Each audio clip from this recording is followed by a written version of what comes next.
இந்த உலகத்துல மனுஷன் எவ்வளவோ தவறுகள் செய்யறான். அதுக்கெல்லாம் என்ன காரணம்? அதை பத்தின ஆராய்ச்சி தான் இன்னைக்கு.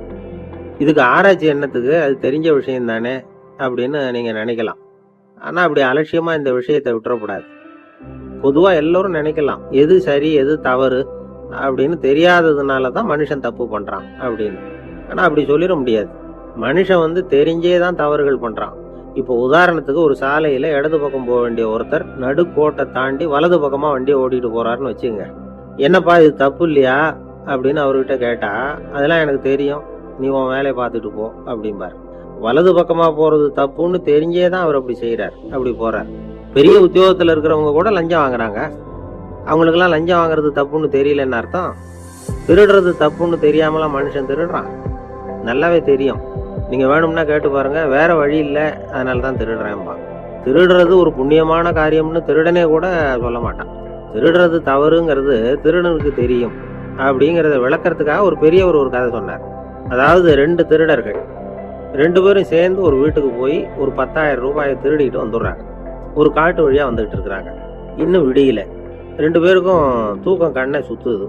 சரி, இப்படியே ஒரு மரத்தடியில படுத்து தூங்குவோம், காலையில விடிஞ்சதும் இந்த பணத்தை 2 பேரும் பங்கு போட்டுக்குவோம் அப்படின்னு முடிவு பண்றாங்க. அதே மாதிரி படுத்து தூங்குறாங்க.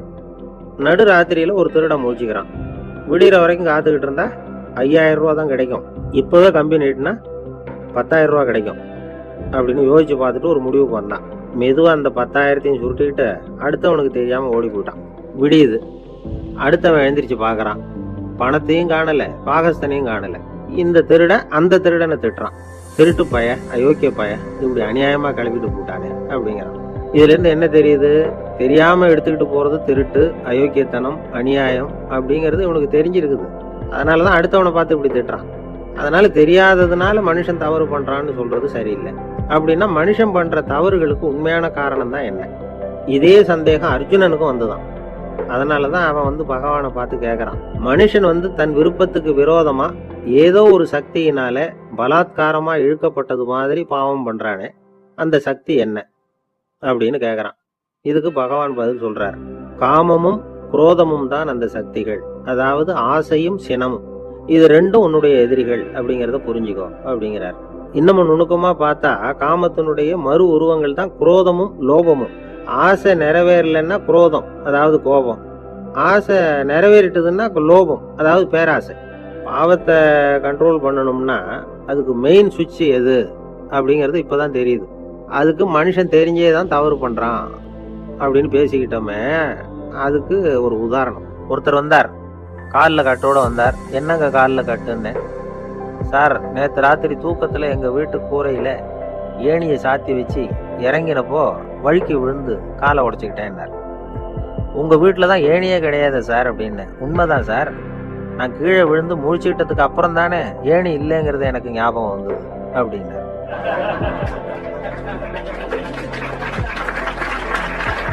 மீனம்பாக்கம் ஏர்போர்ட், அங்க ஜப்பானுக்கு போக வேண்டிய ஒரு பிரயாணி லக்கேஜோட நிக்கிறார் நிறையா.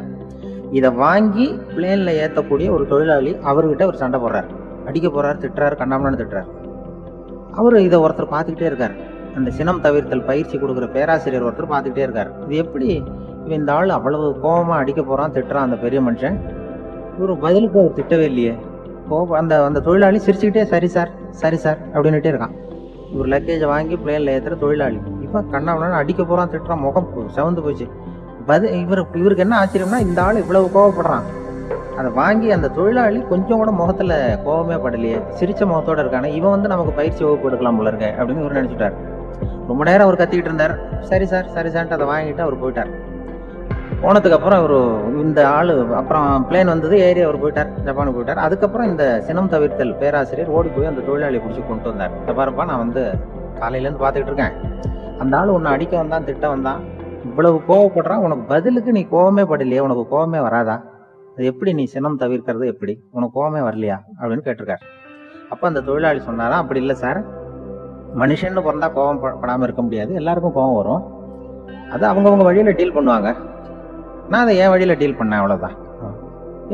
அப்ப அவர் திட்டும் பொழுது உனக்கு கோபம் வந்ததுதானே? வந்தது சார். அது எப்படி டீல் பண்ணேன்னு கேட்டிருக்காரு. அப்ப இவன் சொன்னான், ஒன்றும் இல்லை சார், அந்த அந்த பிரயாணி வந்து இப்போ ஜப்பானுக்கு போயிட்டு இருக்காரு. அவர் லக்கேஜ் எல்லாம் அமெரிக்கா போயிட்டு இருக்கு.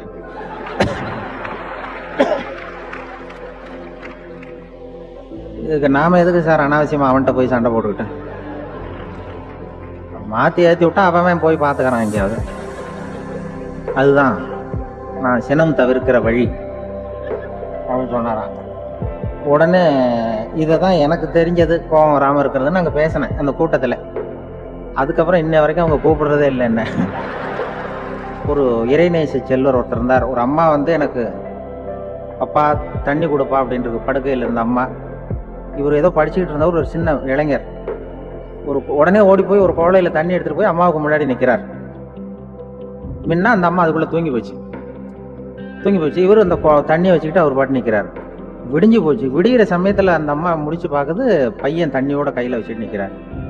ஏம்மா என்னப்பா நீ ராத்திரி பூரா தண்ணியோட நின்றுட்டு இருக்கிறியா எனக்கா அப்படின்னு. அப்பா அவர் சொன்னாராம், ஆமாம்மா ராத்திரி தண்ணி தாகமாக இருக்குன்னு கேட்டீங்க, உடனே தண்ணி கொண்டு வந்துட்டேன். ஓடி வந்து பார்க்கும்பொழுது நீங்கள் தூங்கிக்கிட்டு இருந்தீங்க. தூங்கிட்டு இருக்கும்பொழுது உங்களை எழுப்ப வேண்டாம், தூக்கத்தை கெடுக்க வேண்டாம்னு நான் நினச்சேன். அதனால் எழுப்பலை.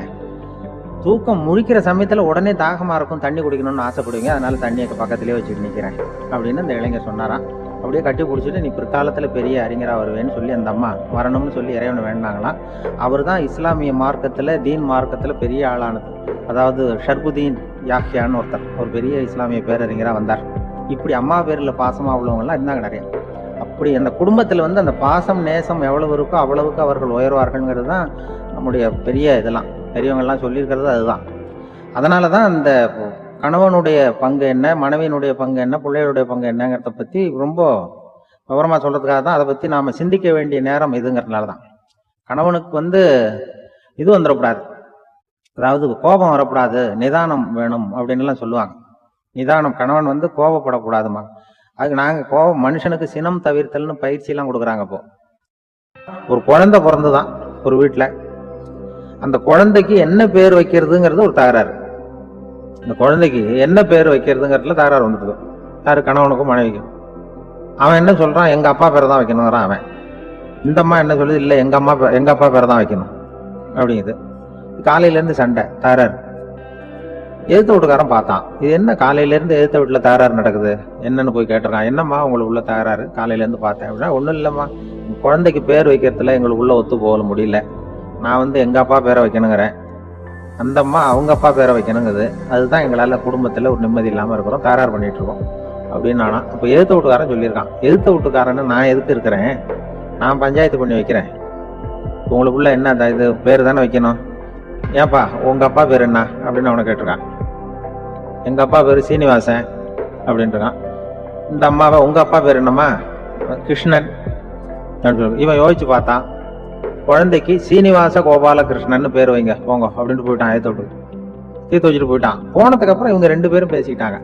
சரி, இந்த சீனிவாசன் சரி, கிருஷ்ணன் சரி, நடுவில் கோபாலம் யாரு அப்படின்னு சொல்லி அவனை போய் இழுத்துட்டு வந்தான். எழுத்து வீட்டுல போய் அது யாரா, அது இங்க வா, அது யாரா கோபால, அது எங்க அப்பா பேரு, நீ அதை மட்டும் எதுக்கு விட்டு வைக்கிற, அதையும் சேர்த்து வச்சுட்டு போடான். அதாவது குடும்பத்துல வந்து ஒரு கணவனும் மனைவியும் ஒரு சின்ன விஷயத்துல கூட ஒத்து போகலன்னா இப்படிதான் ஏத்து விட்டு வேற பஞ்சாயத்துக்கு வருவான், கோபாலன்னு வந்து குறுக்க வருவான் அவன். அப்படி அந்த அனுசரிப்புங்கிறது குடும்பத்துல ரொம்ப அவசியம். கணவனும் மனைவி அது ஒண்ணுக்கு மேல இந்த கல்யாணம் பண்ணிக்கிறாங்க, அது ரொம்ப அவஸ்தை. ஒருவனுக்கு ஒருத்திங்கிறது நம்ம இதெல்லாம் சொல்றது. ஒன்றுக்கு மேற்பட்ட திருமணங்கள் வந்து சங்கடத்துல தான் கொண்டு வந்து விடும். நிறைய சொல்லுவாங்க.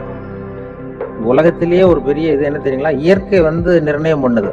இப்போ வந்து நம்ம சில பேருக்கு எனக்கு பொம்பளை புள்ள வேண்டாம், ஆம்பளை புள்ள வேண்டாம்னு சொல்லி இந்த ஸ்கேன் பண்ணி என்னென்னவோ பண்ணிட்டு இருக்கிறாங்கல்ல. ஆனா இயற்கை வந்து அந்த 50-50 ரேஷியோவை அது வந்து மெயின்டைன் பண்ணிட்டு இருக்கு.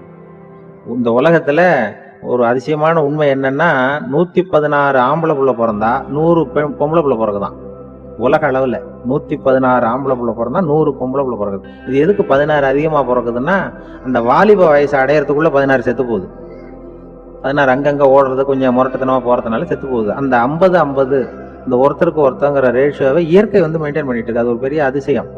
அதை விட பெரிய அதிசயம் என்னன்னா, இந்த உலக யுத்தம் நடந்தது இல்ல, முதல் உலக யுத்தம், 2வது யுத்தம், அப்ப பாத்துருக்காங்க, கணக்கு எடுத்திருக்கிறாங்க. அந்த யுத்தம் முடிஞ்ச பிறகு 116 ஆம்பளை பிள்ளைக்கு பதிலாக 160 170 பிறக்க ஆரம்பிச்சுதான். 100 பெண் குழந்தைக்கு 170 180 ஆண் குழந்தை.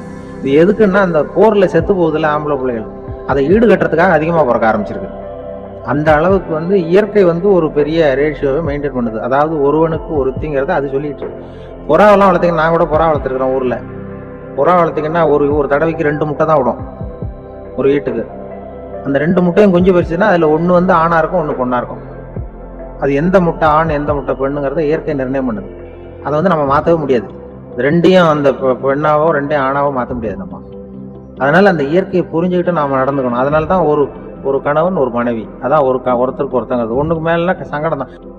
ஒரு ஆள் ஹோட்டலில் சாப்பிட போனான், சாப்பிட்டு முடித்தான், எழுந்திரிச்சு வந்து முதலாளிகிட்ட பில்லை கொடுத்தான், காசை கொடுக்கல. முதலாளி பணம் கொடுன்னு கேட்டார். இவன் என்கிட்ட பணம் இல்லைன்னா.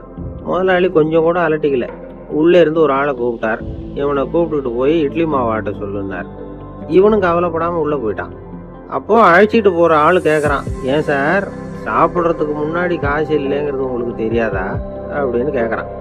தெரியும், காசு இல்லைங்கிறதும் தெரியும், காசு இல்லாமல் சாப்பிட்டா மாவாட்டணுங்கிறதும் தெரியும் அப்படின்னா அந்த ஆள். அப்படின்னா நீங்கள் உங்கள் வீட்லேயே சாப்பிட்ருக்கலாமே அப்படின்னு கேட்குறான் அவன். அதுக்கு இவர் சொல்கிறாரு, அது எப்படி, அங்கே சாப்பிட்டாலும் நான் இதே வேலையை தானே செய்ய வேண்டியிருக்கும் அப்படின்னாராம். எனக்கு அதிர்ஷ்டமே இல்லை சார் அப்படின்னாரு ஒருத்தர். ஏன் அப்படி சொல்கிறீங்கன்னு கேட்டோம். வியாபாரம் பண்ணலாம்னு ஒரு கடை வச்சேன், வேண்டியப்பட்டவங்க கூட என் கடையில் வந்து எதுவும் வாங்க மாட்டேங்கிறான், எல்லாரும் அடுத்த கடைக்கு தான் போகிறான் அப்படின்னு சொல்லி ரொம்ப அழுத்துக்கிட்டார். இதுக்கு போய் அதிர்ஷ்டம் இல்லைன்னு சொல்லாதீங்க, வாடிக்கையாளர்களை வந்து கவர்றது எப்படிங்கிறது உங்களுக்கு தெரியல, அதுதான் குறை அப்படின்னும். சார் உங்களுக்கு தெரிஞ்ச அந்த ரகசியத்தை எனக்கும் கொஞ்சம் சொல்லி கொடுங்களேன் அப்படின்னார். சரி உங்கள் காதை இப்படி கொடுங்க அப்படின்னு சொல்லி அது சம்பந்தமாக பெரிய வல்லுநர்கள் சொல்லியிருக்கிற கருத்துக்களை அவர்கிட்ட சொல்ல ஆரம்பித்தோம். அதாவது இந்த வாடிக்கையாளர்களை கவர்றதுக்கு வல்லுநர்கள் பல ஆலோசனைகளை ஏற்கனவே சொல்லி வச்சிருக்கிறாங்க. அது சம்பந்தமாக அனுபவப்பட்டவங்க, அதை தெரிஞ்சு வச்சுக்கணும். அதாவது கடை வச்சிருக்கிறவங்க எல்லாரும் இதை கொஞ்சம் காதில் வாங்கி வச்சுக்கணும். எதை இப்போ சொல்ல போகிறத, எப்பவும் பணத்தை சம்பாதிக்கிறதுலேயே குறியாக இருக்கக்கூடாதான். அதை விட முக்கியமாக நீங்கள் சம்பாதிக்க வேண்டியது வாடிக்கையாளர்களுடைய மன நிறைவு. வர்றவங்க திருப்தியோடு போகணும், அது முக்கியம், அதில் கவனமாக இருக்கணும். கடைக்கு வர்ற ஒருத்தர் ஏதாவது ஒரு குறை சொல்கிறாருன்னு வச்சுங்க, அதை வந்து அலட்சியப்படுத்தக்கூடாது, ரொம்ப அக்கறையோடு அதை காது கொடுத்து கேட்கணும். அப்படியா சார், அதை நான் அவசியம் கவனிக்கிறேன் அப்படின்னு சொல்லணும். ஒருத்தர் வரார், சார் நேற்றுக்கு உங்கள் கடையில் இதை நான் வாங்கிட்டு போனேன், வீட்டில் இது வேணான்னு சொல்லிவிட்டாங்க, அது திருப்பி கொடுக்கறதுக்காக தான் வந்திருக்கிறேன் அப்படின்னு சொல்லி திருப்பி கொடுக்குறார். உடனே நீங்கள் வந்து முகம் சுளிக்கக்கூடாது, எரிச்சல் படக்கூடாது. வழக்கம் போல் நிதானமாக முகம் அலர்ச்சியோடு அதை திருப்பி வாங்கிக்கணும். இவ்வளவு ரூபாய்க்கு சாமான் வாங்கினா இந்த ஸ்பூன் அன்பளிப்பு, இப்படி ஏதாவது கொடுக்கலாம். பண்டிகை காலங்கள்லேயும் பொருள்கள் வாங்குறவங்களுக்கு இப்படி ஏதாவது பொருத்தமாக ஒரு அன்பளிப்பு கொடுக்கலாம். நீங்கள் கொடுக்கறது ஒரு சர்வசாதாரணமான பொருளாக இருந்தால் கூட அது வாங்குற ஒரு மனசில் ஒரு மகிழ்ச்சியை ஏற்படுத்தும். எதுவும் உங்களால் கொடுக்க முடியலன்னா உங்கள் முகம் நிறைஞ்ச சிரிப்பியாவது கொடுங்க, அது போதும். உங்கள் கடையில் இல்லாத ஒரு பொருளை வாடிக்கையாளர் வந்து கேட்குறாரு, உடனே இல்லைன்னு முகத்தில் அடித்தது மாதிரி சொல்லிடக்கூடாது. கொஞ்சம் உட்காருங்க சார் அப்படின்னு சொல்லி உங்கள் பணியாளர் யாரையாவது அனுப்பி வெளியிலேருந்து வாங்கிட்டு வர சொல்லி அவர்கிட்ட கொடுக்கலாம். சில பேர் உங்கள் கடைக்கு வரும்போது அவங்க வீட்டு குழந்தைகளையும் கூப்பிட்டுட்டு வர்றாங்கன்னு வைங்க. நீங்கள் என்ன செய்யணும்னா அந்த குழந்தைகளை முதல்ல கவனிக்கணும். அது கண்ணத்தை கிள்ளணும், அதுக்கிட்ட விளையாடணும், அதுக்கு ஏதாவது மிட்டாய் பிஸ்கட் எதையாவது கொடுத்து அது கவனத்தை கவரணும். அதுக்கப்புறம் பெரியவங்களை கவனிக்கலாம். உங்கள் கடையில் வேலை செய்கிற பணியாளர்கள் சுத்தமாக இருக்கணும், சிரிச்ச முகம், சுறுசுறுப்பு, இது ரெண்டும் அவங்களுக்கு தேவை. அழுது வடிஞ்சிக்கிட்டு இருக்கக்கூடாது. அப்புறம் இன்னொரு விஷயம், அதிகமாக பொருள் வாங்குற ஒருத்தர்கிட்ட அதிக மரியாதையாகவும் குறைச்சலாக பொருள் வாங்குறவர்கிட்ட வேற விதமாகவும் நடந்துக்கக்கூடாது. எல்லாருக்கிட்டையும் சமமாக நடந்துக்கணும். 5 ரூபாய்க்கு வாங்கினாலும் சரி, 500 ரூபாய்க்கு வாங்கினாலும் சரி, அவங்கக்கிட்ட நீங்கள் காட்டுற மரியாதையில் வித்தியாசம் இருக்கக்கூடாது. எல்லாத்துக்கும் மேலே உங்கள் கடையில் ஒரு பொருள் வாங்கினா அது உண்மையானதாக இருக்கும், தரமுள்ளதாக இருக்கும் அப்படிங்கிற நினைப்பு ஜனங்களுக்கு வரணும். அதனால் தரமான பொருளையே நீங்கள் வந்து உங்கள் கடையில் வச்சுருக்கணும். இது வரைக்கும் நான் சொன்னதையெல்லாம் கவனத்தில் வச்சுக்கிட்டு நீங்கள் கடையை ஆரம்பிச்சிங்கன்னா வியாபாரம் பிச்சுக்கிட்டு போகும். அப்படி போகலன்னா அதுக்கப்புறம் கேளுங்க. ஏன்னா இந்த யோசனைகள்லாம் அனுபவப்பட்டவங்க சொல்லியிருக்கிற யோசனைகள். இந்த யோசனைகளில் நீங்கள் எச்சரிக்கையாக இருக்க வேண்டிய ஒரு விஷயம் உண்டு. அது என்னங்கிறதையும் தெரிஞ்சு வச்சுக்கிறது நல்லது. என்னுடைய நண்பர் ஒருத்தர் வந்தார். சார் உங்கள் யோசனையை கேட்டதுனால நான் ஒரு அறை வாங்கினது தான் மிச்சம்னார். என்ன ஆச்சுன்னு கேட்டேன். எங்கள் கடைக்கு ஒரு பெரிய அம்மா குழந்தைய தூக்கிட்டு வந்தாங்க சார், உங்க யோசனைப்படி அந்த குழந்தையோட கன்னத்தை கிள்ளணும்னு முயற்சி பண்ணினேன். திடீர்னு அந்த நேரம் பார்த்து அந்த குழந்தை தலையை குனிஞ்சுக்கிட்டுது. என் கையை வந்து குழந்தையோட கன்னத்துக்கு பதிலா அது தூக்கிட்டு ஒரு நாள் வந்து காலை கன்னத்தை நேரம் கிள்ளிவிட்டுது. ஒரு குரு அதுதான் அப்படி படுக்கையை விட்டு ஆயிட்டு எழுந்திருக்கிறார். அப்படின்னார். கன்னத்தை தடவி உடனே சீடர்களை பார்த்து எல்லாரும் இப்படி வாங்கங்கிறார். எல்லாரும் வர்றாங்க வேகமா. என்னங்க வேணும் உங்களுக்கு அப்படிங்கிற மாதிரி எல்லாரும் குருவை பார்த்தாங்க பயபக்தியோட. குரு அந்த சீடர்களை பார்த்து, இதை பாருங்க, இப்போ நான் ஒரு சிக்கலான விவகாரத்தில் மாட்டிக்கிட்டு இருக்கிறேன், அதை நீங்கள் தீர்த்து வச்சா நல்லதுன்னார். சீடர்களுக்கு ஒன்றும் புரியல. என்ன இது இவர் இப்படி சொல்றாரு? நமக்குள்ள எல்லா விவகாரங்களையும் தீர்த்து வைக்கிறவர் நம்ம குருநாதர், அவருடைய விவகாரத்தை நாம தீர்த்து வைக்கிறதா? ஆச்சரியமா இருக்குதே, குருநாதருக்கே சிக்கலா அப்படின்னு யோசனை பண்ண ஆரம்பிச்சாங்க. இருந்தாலும் ரொம்ப பணிவா கேட்டாங்க, சுவாமி உங்களுக்கே சிக்கலா? இந்த உலகத்து சிக்கல்களுக்கும் சிரமங்களுக்கும் அப்பாற்பட்டவர் அல்லவா தாங்கள்? அப்படிப்பட்ட உங்களுக்கு சிக்கல்னா அது எப்படி அப்படின்னாங்க. எனக்கு ஏற்பட்டிருக்கிற சிக்கல் அவ்வளவு பெருசு, ரொம்ப பெரிய விவகாரம் அது அப்படின்னார் குரு. கொஞ்சம் விவரமா சொல்லுங்க அப்படின்னாங்க இவங்க. இப்ப அந்த குரு விவரத்தை சொன்னார். அதாவது நேற்று ராத்திரி நான் ஒரு கனவு கண்டேன். அந்த கனவுல நான் ஒரு பட்டாம்பூச்சியா மாறிட்டேன். அப்படி மாறி ஒவ்வொரு மலரா பறந்து போய் உட்காந்து தேன் சாப்பிட்டேன் அப்படின்னார். சீடர்கள் இதை கேட்டதும் ரொம்ப திகைச்சு போயிட்டாங்க. என்ன இது, இது ஒரு பெரிய பிரச்சனையா? ஒரு சாதாரண கனவு கண்டதுக்காகவா இந்த காலை வேளையில நம்மளை எல்லாம் குருநாதர் இவ்வளவு அவசரமா கூப்பிட்டுருக்கார் அப்படின்னு நினைச்சாங்க. இருந்தாலும் கேட்டாங்க, இதுல என்ன சிக்கல் சுவாமி? கனவுங்கிறது எல்லாருக்கும் வரத்தானே செய்யும் அப்படின்னார் ஒரு சீடர். சீடர்களே, பிரச்சனை அது இல்லை.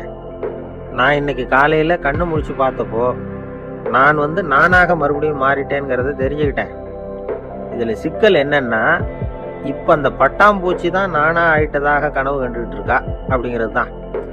ஒரு மனுஷன் பட்டாம்பூச்சி ஆகிறதாக கனவு காண முடியுங்கிறப்போ அந்த பட்டாம்பூச்சியும் மனுஷனா ஆகிறதாக கனவு காண முடியும் இல்லையா? இப்ப எனக்கு யதார்த்த நிலை தெரியணும், எது நிஜம்னு தெரியணும். நேத்து ராத்திரி நான் கண்டது கனவா, அல்லது இது பட்டாம்பூச்சி கண்டுகிட்டு இருக்கிற கனவா? இதுதான் குரு கேட்ட கேள்வி. இதை கேட்டதும் சீடர்கள் ரொம்ப குழம்பி போயிட்டாங்க. சுவாமி, இது வரைக்கும் நாங்க தூங்குறப்ப பாக்குறது கனவுன்னும் மூழ்கிட்டு இருக்கிறப்ப பாக்குறது நனவுன்னு நம்பிட்டு இருக்கிறோம். இப்போ எங்களை ரொம்ப குழப்பிட்டீங்க, இதுக்கு பதில் சொல்ல எங்களுக்கு சக்தி இல்லை அப்படின்னு சொல்லிவிட்டாங்களாம். அதுக்கப்புறம் அந்த குரு சொன்னாராம், நினைவு தான் முக்கியமான அம்சம். முடிவு கட்டம்னா பகலின் நினைவுகளை விட இரவின் கனவுகளே ரொம்ப உண்மை. ஒருத்தன் வந்து தூங்க போனா தூங்கிக்கிட்டே இருந்தா அவன் காணும் கனவு பொய்ங்கிறத அவன் உணர மாட்டான். ஒவ்வொரு கனவும் காணும் பொழுது அது ரொம்ப உண்மையா தான் தெரியுது. ஒரு கனவு கூட உண்மை இல்லைன்னு கனவுல தோன்றுவதே இல்லை அப்படின்னார் குரு. அகில வாழ்வு அத்தனையும் சொற்பனம் கண்டாய் அப்படிங்கிறார் தாயுமானவர். ஆகையினால